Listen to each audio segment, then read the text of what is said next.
पुनः स्वागत है आपका एपीटीसी क्लासेस पर। और हम लोग पढ़ रहे हैं 10वीं कक्षा की भौतिकी प्रकाश के परावर्तन। अब उसमें हम लोग पढ़ेंगे कि किरण आरेख किस प्रकार से बनता है और किरण आरेख की मदद से प्रतिबिंब कहाँ पे वस्तु को रखा जाएगा और उसका कहाँ प्रतिबिंब बनेगा। चलिए उसको हम लोग देखेंगे। उसके लिए पहले किरण आरेख बनाने के लिए कुछ नियम है, तो चलिए उन नियमों को हम देखते हैं। मुख्य रूप से हम किरण आरेख के 4 नियम देखेंगे। किरण आरेख के कई प्रकार के नियम हो सकते हैं, हजारों नियम हो सकते हैं, क्योंकि वस्तु से केवल 4 ही प्रकाशीय किरणें नहीं आती है। वस्तु से अनेकों प्रकाशीय किरणें दर्पण पर आती है, आपतित होती है। लेकिन हम लोग 4 नियम यदि मुख्य रूप से पढ़ लेंगे तो अच्छे प्रकार से हमको किरण आरेख खींचना आ जाएगा। ठीक है, तो चलिए हम लोग देखते हैं पहले किरण आरेख के नियम। तो पहला है, प्रधान अक्ष के समांतर आती हुई किरणें दर्पण से परावर्तन के बाद क्या होती है, फोकस से गुजरती है। और अवतल दर्पण में वास्तव में, ठीक है, अवतल दर्पण में वास्तव में फोकस से गुजरती है, जबकि उत्तल दर्पण में फोकस से अपसरित होती हुई प्रतीत होती है। चित्र के माध्यम से चलिए देखते हैं। यहाँ पे कहने का अर्थ ये है कि अवतल दर्पण में, ठीक है, अवतल दर्पण में हम लोग जान ही रहे हैं कि इसके मध्य बिंदु को क्या कहा जाएगा, इसके मध्य बिंदु को हम लोग ध्रुव कहते हैं। ठीक है, जिसे P से सूचित किया जाता है। और इसका कल्पना करके गोलीय दर्पण का जो हम लोग देखेंगे केंद्र होता है उसे क्या कहते हैं, वक्रता केंद्र। ठीक है, और इसके मध्य में ही क्या होती है, फोकस। ठीक, तो इसमें देखेंगे कि प्रधान अक्ष के समांतर आती हुई किरणें, ये हमारा हो गया प्रधान अक्ष, इसके समांतर आती हुई प्रकाश की किरणें, जब भी प्रधान अक्ष के समांतर कोई प्रकाश की किरण आएगी, ठीक है, तो वो परावर्तन के बाद, दर्पण से परावर्तन के बाद हमेशा फोकस से ही गुजरेगी। ये नियम आपको याद रखना है अवतल दर्पण के लिए। ठीक है, उसके बाद फिर हम लोग देखेंगे अब उत्तल दर्पण में। ठीक है, उत्तल दर्पण में हम लोग देखेंगे, ये हमारा हो गया उत्तल दर्पण, जिसका गहरा वाला भाग क्या है, पॉलिश किया हुआ है। ठीक है, और उभरा हुआ भाग जो है वो किसके लायक है, परावर्तन के लायक। इसमें भी हम लोग जानते हैं कि इसके मध्य बिंदु को क्या कहते हैं, ध्रुव कहते हैं। ठीक है, और इसके कल्पना करके जो गोलीय भाग है उसके केंद्र को ही हम लोग क्या बोलते हैं, वक्रता केंद्र। और ये मध्य में जो होती है वो क्या होती है, फोकस। ठीक है, तो इसमें भी देखेंगे प्रधान अक्ष के समांतर आती हुई प्रकाश की किरणें, ये प्रकाश की किरणें आ रही है, लेकिन ये इस जगह से क्या हो जाएगी, परावर्तित हो जाएगी। ठीक है, लेकिन ये कहीं ना कहीं फोकस से ही आती हुई प्रतीत होगी। कहां से प्रतीत होगी, फोकस से। तो ये चीजें हम लोगों को याद रखनी है कि प्रधान अक्ष के समांतर आती हुई प्रकाश की किरणें दर्पण से परावर्तन के बाद फोकस से गुजरती है या फोकस से गुजरती हुई अपसरित होती हुई प्रतीत होती है। ये हमको किरण आरेख बनाने में काम आएगा। ठीक है, अगला हम लोग देखते हैं नेक्स्ट। अब जो है हमारा अवतल दर्पण में फोकस बिंदु से गुजरती हुई, फोकस बिंदु से गुजरती हुई या उत्तल दर्पण में ऐसा प्रतीत होती किरण दर्पण से परावर्तन के पश्चात प्रधान अक्ष या मुख्य अक्ष के क्या हो जाती है, समांतर हो जाती है। तो देखिए चीजों को हम लोग देखेंगे। मान लीजिए हमारा है अवतल दर्पण। ठीक है, ये हमारा हो गया अवतल दर्पण। और जान रहे हैं कि इसके मध्य बिंदु को क्या कहा जाएगा, ध्रुव। और इसके केंद्र को ही क्या कहा जाएगा, वक्रता केंद्र। और इसके मध्य में कहीं ना कहीं क्या होगा, फोकस। ठीक है, इसमें कहा जा रहा है अवतल दर्पण में फोकस बिंदु से गुजरती हुई, ठीक है, यदि कोई प्रकाश किरण फोकस से गुजरती हुई, ठीक है, यदि दर्पण पे आपतित होती है तो वो परावर्तन के बाद, ठीक है, परावर्तन के बाद प्रधान अक्ष के समांतर होकर गुजरती है। ये नियम है। यदि प्रकाश की किरणें फोकस से आपतित होती है किसी दर्पण पर तो वो परावर्तन के बाद प्रधान अक्ष के समांतर होकर गुजरती है। जस्ट स्टेप इससे पहले हम लोग पढ़े थे, जस्ट उसी का ये क्या है, उल्टा है। ठीक है, और उत्तल दर्पण में भी ये नियम लागू होगा। ठीक, मान लीजिए हमारा क्या है, उत्तल दर्पण है। और हम लोग भी देखेंगे कि इसके मध्य बिंदु को क्या कहते हैं, परावर्तक सतह के मध्य बिंदु को क्या कहते हैं, ध्रुव। इसमें भी आप देख लीजिए, ये हमारा मान लीजिए क्या है, फोकस।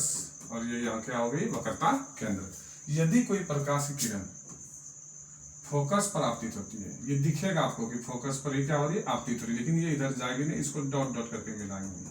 ठीक है, फोकस पर आपतित होती है, लेकिन ये इसी सतह से ये क्या हो जाएगी, प्रधान अक्ष के समांतर होकर क्या हो जाएगी, परावर्तित होगी। ठीक है, तो अवतल दर्पण हो या उत्तल दर्पण हो, दोनों में हम लोगों को याद रखना पड़ेगा, ठीक है, कि फोकस पर आपतित प्रकाश की किरणें परावर्तन के पश्चात, ठीक है, वो प्रधानाक्ष के समांतर होकर गुजरती है, ठीक है। अब तीसरे नियम को हम लोग देखेंगे। इसमें क्या है कि एक किरण जो वक्रता केंद्र से गुजरती है, ठीक है, या गुजरती हुई प्रतीत होती है, तो दर्पण से परावर्तन के बाद उसी पथ से क्या होती है, लौट जाती है। तो देखिए, यदि हमारा क्या है, ये अवतल दर्पण यदि हम बनाते हैं, ठीक है,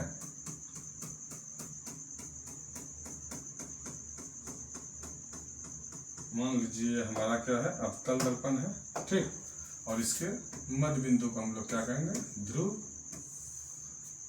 और इसका ये हो गया केंद्र, और ये हो गया फोकस, ठीक। यदि कोई प्रकाश की किरण वक्रता केंद्र से गुजरती है, तो मान लीजिए ये प्रकाश की किरण है, वक्रता केंद्र से आपतित हो रही है, ठीक है, तो ये देखिए हम लोग जानते हैं किसी भी बिंदु पर, गोलीय दर्पण के किसी बिंदु को यदि हम वक्रता केंद्र से मिलाते हैं तो वो क्या होती है, अभिलंब होती है, ठीक है, अभिलंब का काम करती है। और ये अभिलंब के साथ ये हमारी आपतित किरण जो है लंब के साथ, ठीक है, यदि लंब पे ही आपतित होती है तो परावर्तन भी उसी पथ से हो जाती है, ठीक है। यानी कि हम लोग पढ़े भी थे परावर्तन के नियम में, यदि कोई 90 डिग्री के साथ यदि कोई प्रकाश किरण आपतित हो रही है तो वह परावर्तित उसी पथ से हो जाएगी। आपतन कोण और परावर्तन कोण क्या हो जाएंगे, 0 हो जाएंगे। तो यहाँ वही घटना हो रही है कि ये लंब पे ही आपतित हो रही है और उसी पथ से क्या हो रही है, परावर्तित हो रही है, ठीक है। और बिल्कुल उत्तल दर्पण में भी ऐसा ही होगा, ठीक है। तो देखेंगे हम लोग इसमें उत्तल दर्पण में, उत्तल दर्पण में बिल्कुल वैसी ही घटनाएं होगी।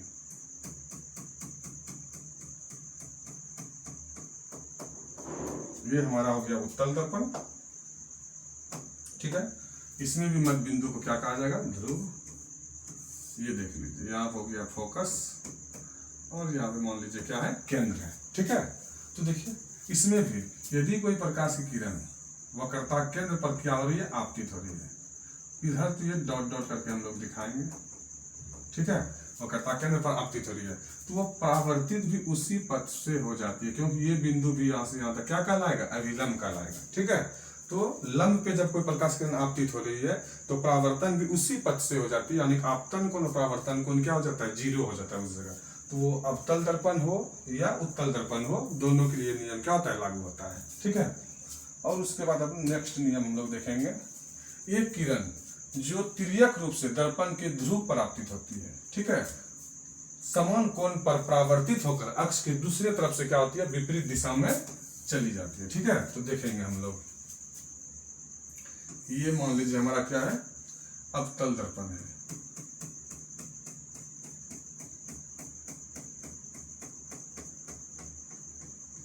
ये हमारा क्या है, अवतल दर्पण है।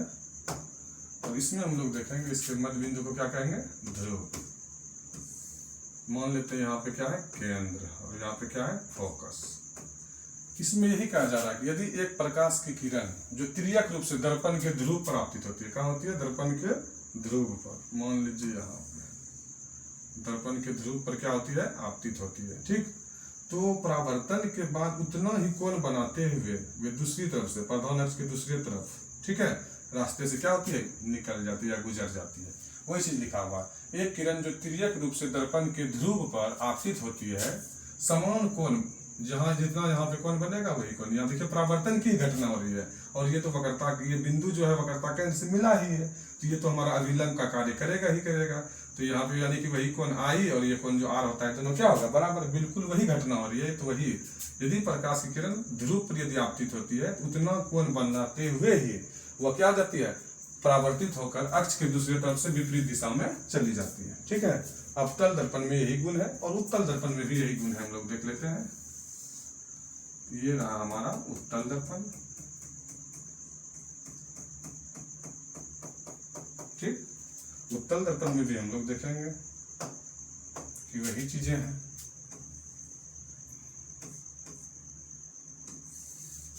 यदि कोई प्रकाश की किरण ध्रुव पर आपतित होती है, ठीक है, तो वो परावर्तित भी देखिए उसी नियम के तहत होती है।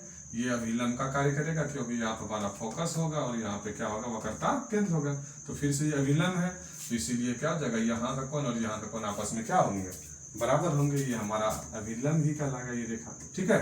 तो यहाँ का वही आई कोण और यहाँ का आर कोण क्या होता है, बराबर। तो यदि जितने कोण से वो क्या हो रही है, आपतित हो रही है, उतना कोण बनाते हुए वो क्या हो जाएगी, परावर्तित हो जाएगी। तो प्रकाश, वस्तु से जब प्रकाश आती है वो सिर्फ 4 ही नहीं आती है, हम पहले भी आपको बोल चुके हैं, है कि नहीं। तो इसमें सिर्फ हम लोग 4 देखें और 4 के ही माध्यम से हमारा सारा किरण आरेख बन जाएगा, यानी कि 2 ही यूज होंगे प्रॉपर रूप से हमेशा, और उससे हमारा किरण आरेख जो है वो क्लियर हो जाएगा। तो चलिए देखते हैं नेक्स्ट टॉपिक हमारा क्या है। अब है अवतल दर्पण में प्रतिबिंबों का बनना। पहले हम लोग अवतल दर्पण में किस प्रकार से वस्तु को कहाँ रखने पर उसका प्रतिबिंब कहाँ बनता है वो देखेंगे। फिर उसके बाद उत्तल दर्पण में वस्तु यानी कि बिंब कहाँ रखी जाती है और उसका प्रतिबिंब कहाँ बनता है देखेंगे, ठीक है। तो चलिए पहले देखते हैं अवतल दर्पण में। तो सबसे पहले है जब वस्तु कहाँ हो, अनंत पर हो। तो अवतल दर्पण में हम लोग जानते हैं, गौर करेंगे आप लोग थोड़ा सा,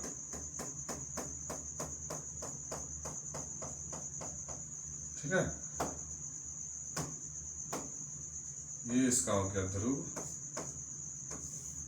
और ये हो गया इसका वक्रता केंद्र और ये हो गया इसका फोकस, ठीक। तो हम लोग जानते हैं यदि वस्तु को अनंत पर रखी गई, वहां से कोई प्रकाश की किरणों को दिखाई जाएगी तो समांतर रूप में प्रधान अक्ष के समांतर करके दिखाई जाएगी। तो डायरेक्ट हम लोग वस्तु को न दिखा के ये सिर्फ दिखाएंगे कि प्रधान अक्ष के समांतर प्रकाश की किरणें आ रही है। तो हम लोग जानते ही है प्रधान अक्ष के समांतर यदि कोई प्रकाश की किरणें आती है तो दर्पण से परावर्तन के बाद वो फोकस से क्या होती है, गुजर जाती है, ठीक है। इधर भी ये घटना दिखाएंगे, यदि प्रधान अक्ष के समांतर प्रकाश की किरणें आएगी, ठीक है, तो वो परावर्तन के बाद कहां से गुजरेगी, फोकस से ही क्या होगी, गुजरेगी। इस चीज को आप यहाँ आगे तक नहीं भी दिखाएंगे तो दिक्कत नहीं है, ठीक है। ये हमेशा कहाँ मिलती है, फोकस पर। तो इस तरह से इस जगह हम लोग ये देखें, यह जो है भी प्रतिबिंब की स्थिति है, प्रतिबिंब की स्थिति,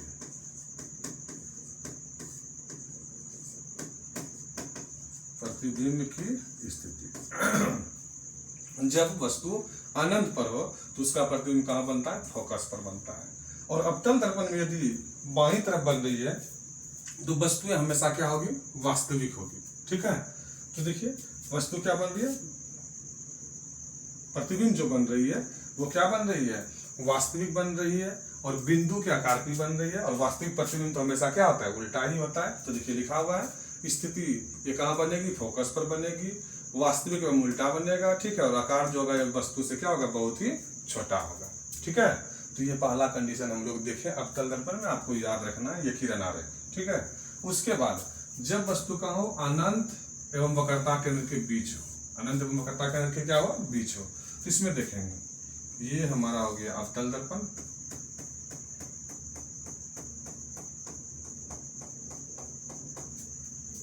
ठीक है।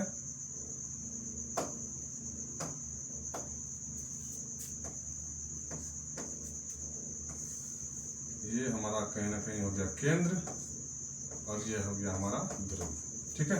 अब की बार जो वस्तु रखी जा रही है वो कहां पर, अनंत, इधर कुछ नहीं तो क्या है, अनंत, और इधर क्या है, वक्रता केंद्र, अनंत और वक्रता केंद्र के बीच में। और यदि कोई वस्तु थोड़ा बड़ी है तो उसको फिजिक्स में इस माध्यम से दिखाया जाता है, इस प्रकार से आपको एरो के हिसाब से दिखाना है, ठीक है। तो ये हो गया हमारा अनंत और वक्रता केंद्र के बीच में वस्तु। अब क्या है, इसके समांतर, प्रधान अक्ष के समांतर कोई प्रकाश की किरणें दिखाइए, ठीक है। तो यदि ये आपतित होगी समांतर रूप से प्रधान अक्ष के, तो ये कहां से गुजर जाएगी, फोकस से गुजर जाएगी, ठीक है। ये हो गया। और उसके बाद यदि कोई प्रकाश की किरणें वक्रता केंद्र से गुजरेंगे, ठीक है, तो वो परावर्तन के बाद भी उसी पथ से क्या हो जाएगी, लौट जाएगी। तो ये देखिए कहाँ पे मिलन हो रहा है दो किरणों का, वास्तविक रूप से। तो यहाँ पे मान लीजिए ये वस्तु जो हम रखे थे ए और बी, ठीक है, इसी का वास्तविक प्रतिबिंब बना तो ये उल्टा बनेगा, ए डैश और नीचे आ जाएगा आपका बी डैश, ठीक है। और ये वस्तु से कहीं ना कहीं क्या है, छोटा ही है, जैसा हम लोग चित्र में भी देख रहे हैं। तो वही लिखा हुआ है प्रतिबिंब की स्थिति में वक्रता केंद्र एवं फोकस के बीच। तो ये देखिए ये हमारा हो गया वक्रता केंद्र और ये हो गया फोकस, इसके बीच में ही हमारा क्या बनेगा, प्रतिबिंब। और वो कैसा होगा, वास्तविक एवं उल्टा। तो ये वास्तविक भी है और क्या है, उल्टा है, और ये वस्तु से क्या है, छोटा। तो चलिए ये भी हम लोगों को याद रहा। आगे अब जब वस्तु क्या हो, वक्रता केंद्र पर हो, ये बहुत ही इंपॉर्टेंट है हम लोगों के लिए, कई बार बोर्ड एग्जाम में पूछा गया है। इस किरण आरेख को आप लोग बहुत अच्छे से ध्यान पूर्वक देखेंगे, ठीक है। ये देखिए, ये हमारा हो गया अवतल दर्पण,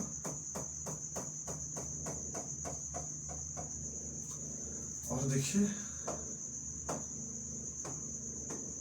ये हो गया इसका मध्य बिंदु, जिसको हम लोग ध्रुव बोलेंगे, ठीक। और ये इसका केंद्र मान लेते हैं, तो यहाँ पे क्या हो जाएगा, फोकस, ठीक है, बीच में ही फोकस होता है।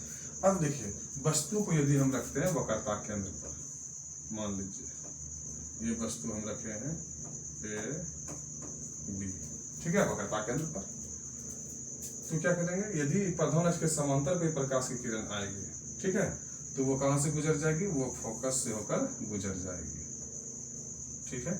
और उसके बाद दूसरी प्रकाश किरण को हम गुजारते हैं, वो हमारा प्रकाश की किरणें कहां से होगी, यदि हम ध्रुव प्राप्तित करते हैं, कहां पर, ध्रुव पर, ठीक है, तो वो देखिए उतना कोण ही बनाते हुए वो क्या हो जाएगी, परावर्तित भी हो जाएगी, ठीक।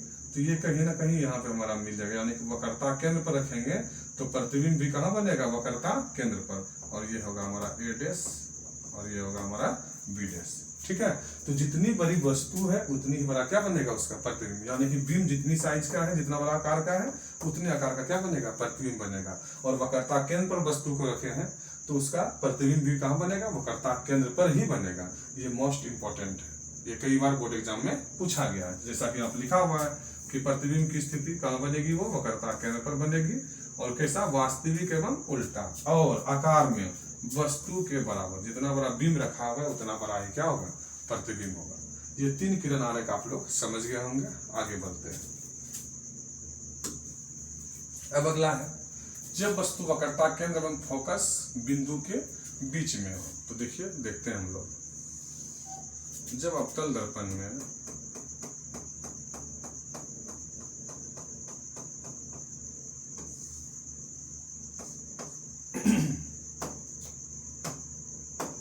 जब अवतल दर्पण में, और ये मान लीजिए इसका क्या है, वक्रता केंद्र है, यहाँ पर हो जाएगा फोकस।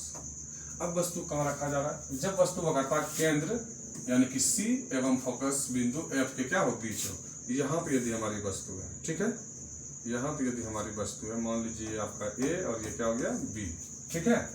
तो ये देखिए, इसके समांतर कोई प्रकाश की किरणें आएगी तो वो परावर्तन के बाद फोकस से गुजर जाएगी, ठीक।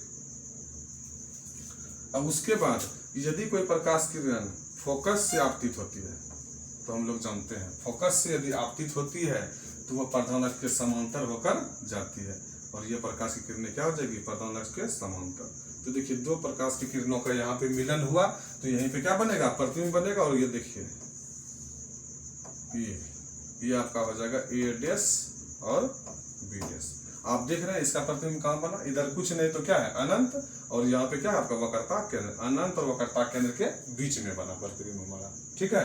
और कैसा है, तो इस साइड बन रहा है तो वास्तविक एवं उल्टा है, और उसके बाद वस्तु के आकार से क्या है, बड़ा है। तो देखिए यहाँ पे लिखा हुआ भी है, इसका प्रतिबिंब की स्थिति जो होगी वो अनंत एवं वक्रता केंद्र के बीच, इधर अनंत और यहाँ पे है वक्रता केंद्र, इसके बीच में, और वास्तविक एवं उल्टा बनेगी, ठीक है। तो इस साइड बाईं तरफ जब भी बनेगी अवतल दर्पण में तो वो वास्तविक प्रतिबिंब ही होगा, और उसके बाद ये क्या है, वस्तु से बड़ा बना है।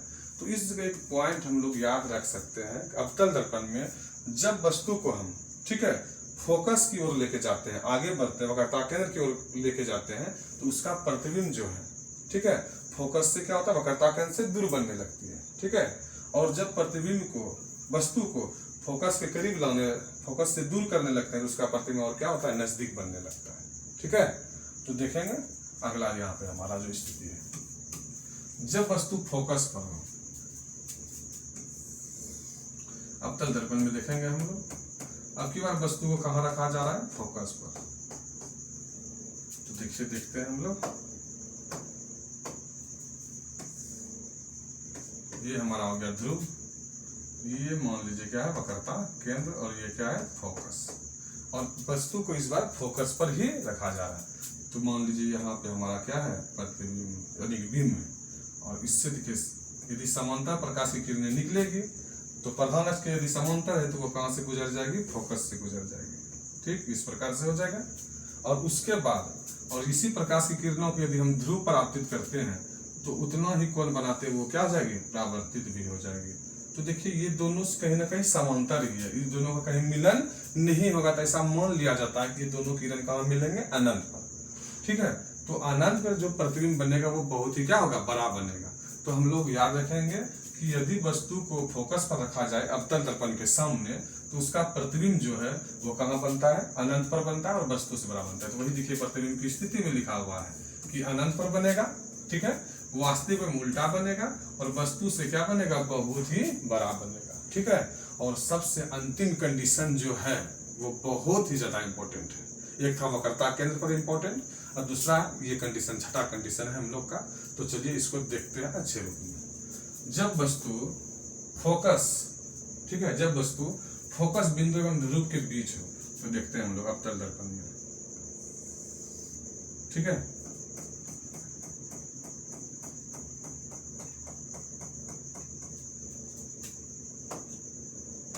अब की बार वस्तु जो लिखा गया है, तो देखिए ये हमारा हो गया मध्य बिंदु यानी कि ध्रुव। जब वस्तु फोकस, ये हमारा कहीं ना कहीं क्या हो गया, केंद्र, और ये हो गया फोकस। इस बार जो वस्तु को रखी जा रही है वो रखी जा रही है फोकस और ध्रुव के बीच में। मान लीजिए हमारा क्या हो गया, वस्तु, ठीक, और इसके समांतर कोई प्रकाश की किरण प्रधान अक्ष के समांतर आती है, तो वो परावर्तन के बाद क्या होती है, फोकस से गुजर जाती है। परावर्तन के बाद फोकस से गुजर जाती है और उसके बाद यदि कोई प्रकाश की किरण ध्रुव पर आपतित होती है तो उतना ही कोण बनाते हुए वो क्या जाती है, परावर्तित हो जाती है। ठीक है, तो ये किरणें कहीं ना कहीं और आगे जाके फैलती हुई जा रही है, कहीं मिलेगी नहीं। ठीक है, तो क्या करना पड़ेगा, तो काल्पनिक रूप से यदि हम इसे पीछे बढ़ाएंगे, ठीक है, काल्पनिक रूप से यदि हम इसे पीछे बढ़ाएंगे तो ये जाकर आगे क्या होगी, मिलेगी। तो ये देखिए इसका प्रतिबिंब यहाँ बनेगा, दर्पण के कहाँ बनेगा, पीछे। ठीक है, दर्पण के पीछे बनेगा। ठीक है, यदि ये हमारा था वस्तु ए बी, तो ये प्रतिबिंब बनेगा इसका क्या, बी डैश और ए डैश, सीधा ही प्रतिबिंब बनेगा। ठीक है, तो ये क्योंकि डॉट डॉट करके मिला है, काल्पनिक रूप से मिला है, तो इसमें काल्पनिक प्रतिबिंब बनती है। ठीक है, और दर्पण के पीछे बनती है और ये वस्तु से क्या होता है, बड़ा प्रतिबिंब बनता है। तो इस तरह एक ऑब्जेक्टिव हम लोग याद रख सकते हैं कि अवतल दर्पण काल्पनिक और वास्तविक दोनों प्रकार के प्रतिबिंब बनाते हैं। ठीक है, तो नेक्स्ट जो है हम लोग का जो किरण आरेख है वो है उत्तल दर्पण में। तो चलिए देखते हैं उत्तल दर्पण के लिए। ठीक है, तो सबसे पहले उत्तल दर्पण में जब वस्तु का हो अनंत पर हो, तो देखते हैं हम लोग।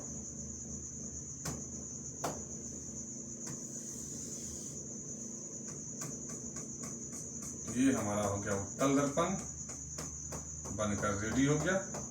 ठीक है, और इसके मध्य बिंदु को हम लोग क्या कहेंगे, ध्रुव कहेंगे। ठीक है, अब वस्तु यदि, और ये हो गया समझिए वक्रता केंद्र, और इसके मध्य में हो गया फोकस। ठीक, अब देखेंगे जब वस्तु अनंत पर हो, तो अनंत पर रखी वस्तु का जब हम लोग किरण आरेख दिखाते हैं तो वो समांतर रेखाओं से दिखाते हैं, वस्तु को प्रॉपर हम लोग नहीं दिखाते हैं कि वो वस्तु कहाँ पर रखी हुई है। ठीक है, तो यहाँ पे समांतर किरणों को हम लोग दिखाएंगे। मान लीजिए प्रधान अक्ष के समांतर प्रकाश की किरणें आई। ठीक है, तो ये परावर्तनों के दूसरी दिशा में चली जाएगी, अपसरित हो जाएगी, लेकिन पीछे की ओर बढ़ाने पर ये फोकस पर मिलती है। कहाँ मिलती है, फोकस पर मिलती है। उसी प्रकार से मान लीजिए प्रधान अक्ष के समांतर कोई प्रकाश की किरण आई, ठीक है, परावर्तन होकर ये दूसरी दिशा में चली गई, लेकिन पीछे की ओर बढ़ाने पर ये कहाँ मिलेगी, फोकस पर मिलेगी। यानी कि उत्तल दर्पण में भी वस्तु को अनंत पर रखने पर उसका प्रतिबिंब कहाँ बनता है, फोकस पर ही बनता है। लेकिन ये काल्पनिक रूप से हम लोग इसके रेखाओं को बढ़ाते हैं, इसीलिए इसमें प्रतिबिंब जो बनती है वो काल्पनिक ही बनती है। उत्तल दर्पण में बना हुआ प्रतिबिंब हमेशा काल्पनिक ही होता है और वो वस्तु से छोटा ही बनेगा। वस्तु से क्या बनेगा, बहुत ही छोटा। इसमें आवर्धित करने की क्षमता नहीं है, वस्तु से छोटा ही प्रतिबिंब बनेगा। आगे देखिए जो कंडीशन है हमारा, जब वस्तु अनंत एवं ध्रुव के बीच हो, तो देखते हैं उत्तल दर्पण में, उत्तल दर्पण में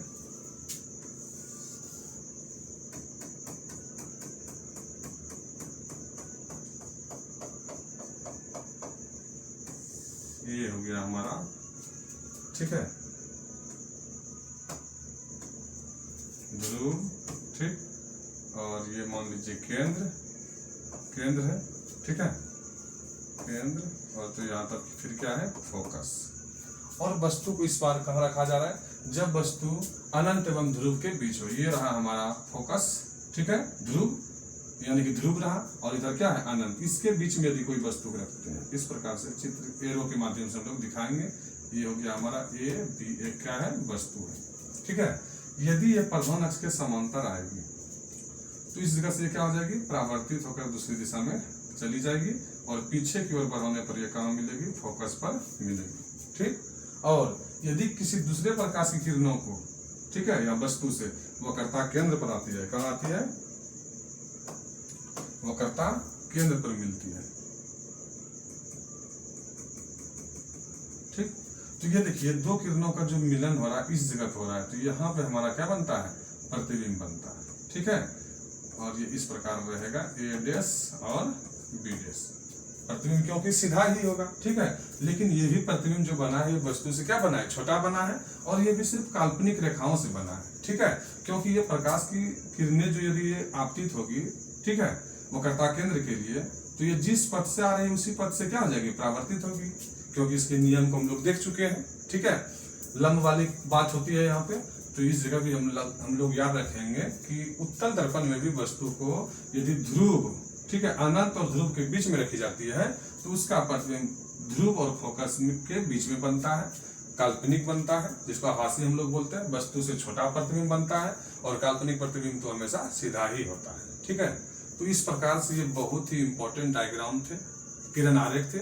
इससे कई प्रकार के ऑब्जेक्टिव प्रश्न पूछे जाते हैं, ठीक है। तो हम उम्मीद करेंगे ये आपको बहुत ही अच्छे ढंग से समझ में आया होगा। मिलते हैं नेक्स्ट वीडियो के साथ। नमस्कार।